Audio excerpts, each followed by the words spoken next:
10 টাকায় 12টি কলা কিনে 12 টাকায় 8টি কলা বিক্রি করলে শতকরা কত লাভ বা ক্ষতি হবে। দেখো, এই ধরনের অঙ্ক করার ক্ষেত্রে একদিকে লিখবে টাকা, একদিকে লিখবে কলা। এই কলা, তাহলে কি হবে?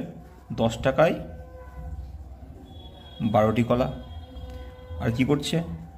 12 টাকায় বিক্রি করছে 8টি কলা।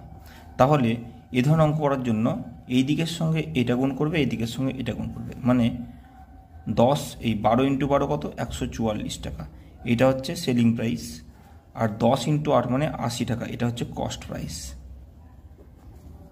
এবার এক্ষেত্রে লাভ কত? কস্ট প্রাইসের থেকে সেলিং প্রাইস কত বেশি? 64 টাকা বেশি। তাহলে 64 বাই কত টাকার সাপেক্ষে? 80 টাকার সাপেক্ষে। আর কত পার্সেন্টেজ করার জন্য 100 দিয়ে গুণ করলাম। তাহলে এক্ষেত্রে কী করা যাবে?